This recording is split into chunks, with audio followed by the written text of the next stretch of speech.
Mendaki tangga yang salah, atau Barking Up the Wrong Tree, karya Eric Barker. Sebagian besar hal yang Anda ketahui tentang kesuksesan adalah salah. Pendahuluan. Apa yang benar-benar menghasilkan kesuksesan? Dengan mencermati ilmu pengetahuan yang membedakan orang-orang sukses, super sukses dibandingkan sebagian lainnya, kita belajar apa yang bisa kita lakukan agar menjadi seperti mereka.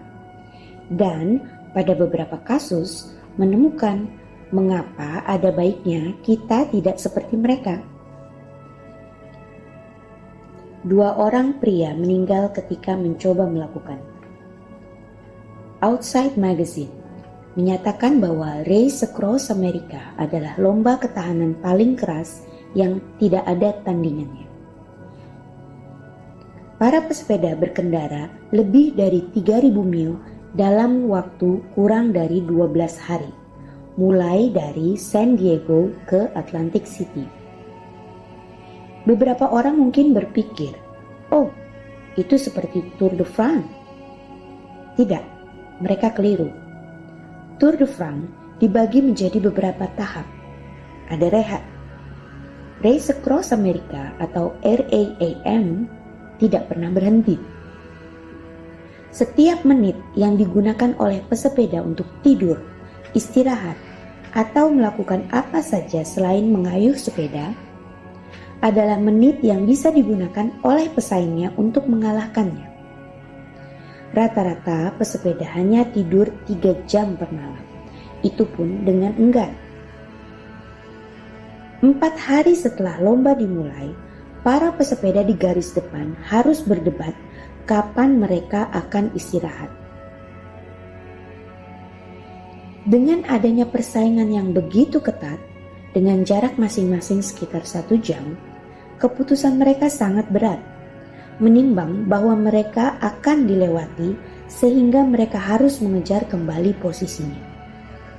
Dan pada saat lomba berlanjut, mereka akan semakin lemah. Sama sekali tidak ada rehat. Keletihan, nyeri, dan kurangnya tidur semakin menumpuk ketika mereka menyeberangi Amerika Serikat. Akan tetapi pada 2009, semua ini tidak mempengaruhi pria yang ada di garis terdepan. Ia berada setengah hari di depan pesepeda kedua, Jure Robic. Sepertinya tidak terkalahkan. Ia telah 5 kali memenangkan RAAM. Lebih dari semua peserta lain, seringkali melintasi garis akhir di bawah 9 hari. Pada 2004, ia mengalahkan pesepeda kedua dalam waktu 11 jam. Bisakah Anda membayangkan menonton lomba di mana setelah pemenang pertama mengklaim kemenangannya, Anda perlu menunggu setengah hari untuk melihat kemunculan pemenang kedua? Wajar jika kita bertanya-tanya, apa yang membuat Robic begitu dominan dan sukses di lomba yang begitu berat? Apakah ia memiliki gen yang unggul? Oh tidak. Ketika diuji secara fisik, ia tampak seperti atlet lomba ketahanan biasa. Apakah ia mempunyai pelatih terbaik? Oh tidak. Temannya, Urok Velefek, menggambarkan Robic sebagai orang yang sama sekali tidak bisa dilatih. Dalam artikel New York Times, Dan Cole mengungkapkan keunggulan Robic di atas pesaingnya yang menjadikannya sebagai pesepeda terbaik dalam Race Across America adalah ketidakwarasannya.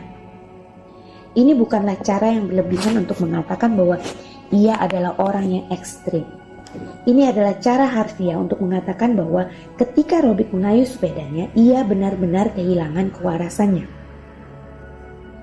Ia menjadi paranoid, ia mengalami keruntuhan emosional disertai derai air mata, dan ia melihat pesan samar di retakan jalan yang ada di bawah. Robic melempar sepedanya dan berjalan ke arah mobil anggota tim yang mengikutinya. tangannya terkepal, dan matanya membelalak. Dengan bijaksana mereka mengunci pintu-pintu mobil. Di tengah lomba, ia melompat dari sepedanya untuk berkelahi dengan kotak surat. Ia berhalusinasi bahwa suatu saat ia melihat seorang mujahidin bersenapan mengejarnya. Istrinya saat itu merasa sangat terganggu oleh perilaku Robic sehingga ia mengunci diri di kabin mobil timnya. Coyle menulis bahwa ia menganggap ketidakwarasan Robic sebagai perilaku yang canggung dan memalukan, tapi mustahil untuk hidup tanpanya. Yang menakjubkan, dunia atletik tidak asing dengan perilaku seperti ini.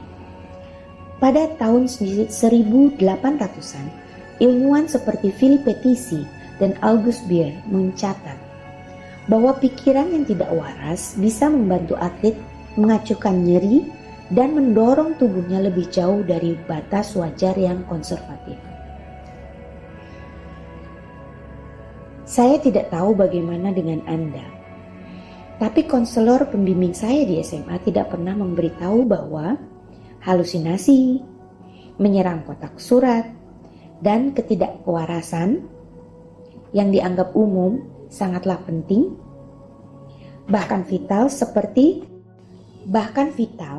bagi kesuksesan global dalam hal apapun. Saya hanya diberitahu untuk mengerjakan pekerjaan rumah saya, mematuhi aturan, dan bersikap manis. Semua ini memunculkan sebuah pertanyaan yang serius. Apa sih yang benar-benar menghasilkan kesuksesan? Buku ini menjelajahi apa yang mendatangkan kesuksesan dari dunia nyata. Dan maksud saya adalah sukses hidup ya, bukan sekedar sukses mencari uang. Apa saja sikap dan perilaku yang akan membantu Anda mencapai tujuan di bidang apapun yang Anda pilih, baik karir maupun pribadi. Banyak buku yang membahas satu sisi dari berlian, atau menghadirkan teori tanpa ada yang bisa dipraktekkan. Kita akan menelaah apa yang ampuh, lalu mempelajari langkah-langkah yang bisa kita gunakan untuk tiba di tempat yang kita inginkan. Definisi sukses bagi Anda adalah definisi yang Anda buat sendiri. Ini adalah soal apa yang Anda butuhkan secara pribadi untuk menjadi bahagia di pekerjaan dan di rumah. Namun, itu bukan berarti sukses adalah sesuatu yang tidak pasti. Anda sudah tahu berbagai strategi untuk membawa Anda ke sana, yang kemungkinan besar akan ampuh, atau upaya yang konsisten, dan kemungkinan besar tidak akan ampuh, seperti bangun siang tiap hari. Masalahnya terletak di jurang besar yang ada di tengah-tengahnya. Anda sudah diberitahu semua kualitas dan taktik yang akan membantu Anda untuk tiba di tempat yang Anda inginkan. Tetapi tidak ada bukti nyata yang mungkin Anda telah lihat banyak pengecualian di dalamnya. Itulah yang akan kita lihat dalam buku ini. Selama 8 tahun menulis blog, buku ini, Barking Up the Wrong Tree, saya telah mengurai penelitian serta mewawancarai para pakar tentang apa yang bisa membuat hidup ini sukses. Dan saya telah menemukan berbagai jawaban. Banyak yang mengejutkan. Beberapa di antaranya tampak kontradiktif di permukaan, tetapi semuanya menghasilkan pemahaman tentang apa yang harus kita lakukan dalam karir dan kehidupan personal kita untuk mencapai kesuksesan. Sebagian besar dari apa yang disampaikan kepada kita tentang kemampuan yang menuntun kita pada keberhasilan adalah sesuatu yang masuk akal, bisa dicapai dengan ketekunan, namun benar-benar salah. Kita akan membuka mitos, melihat sains di balik yang memisahkan orang-orang super sukses dibanding lainnya. Mempelajari apa yang bisa kita lakukan untuk menjadi seperti mereka. Dan menemukan bahwa mengapa dalam beberapa kasus kita lebih baik tidak seperti mereka. Terkadang, apa yang menghasilkan kesuksesan adalah bakat mentah. Terkadang, hal-hal manis yang dinasihatkan oleh ibu kita. Terkadang, persis sebaliknya. Mana peribahasa lama yang benar dan mana yang merupakan mitos? Apakah orang-orang yang baik hati adalah orang yang terakhir mencapai garis akhir? Ataukah mereka menjadi orang yang pertama? Apakah orang yang menyerah tidak akan pernah menang? Atau apakah musuh kita sesungguhnya adalah sifat keras kepala? Apakah kepercayaan dirilah yang menentukan kemenangan? Kapan kepercayaan diri hanyalah delusi? Pada setiap bab, kita akan mengulas kedua sisi dari kisah. Kita akan melihat kekuatan dari setiap sudut pandang. Jadi, jika sesuatu tampak seperti obat mujarab atau justru kontradiksi, bersabarlah. Kedua sisi akan diberi kesempatan untuk membela diri. Lalu kita akan memilih jawaban dengan manfaat paling besar dan resiko terkecil. Pada bab 1, kita akan menelaah apakah bermain aman dan melakukan apa yang diberitahukan kepada kita akan benar-benar menghasilkan kesuksesan. Kita akan belajar apa yang disebut oleh Profesor Harvard Gautam Mukunda sebagai pemekat. Seperti ketidakwarasan aerobik, pemekat adalah kualitas-kualitas yang rata-rata negatif, tetapi dalam konteks tertentu menghasilkan manfaat yang sangat luas, yang akan memenangkan persaingan. Kita akan belajar mengapa para lulusan terbaik jarang menjadi jutawan. Mengapa presiden terbaik dan terburuk Amerika Serikat adalah orang-orang yang menyambut sistem. Dan bagaimana kelemahan terbesar kita mungkin adalah kekuatan terbesar kita.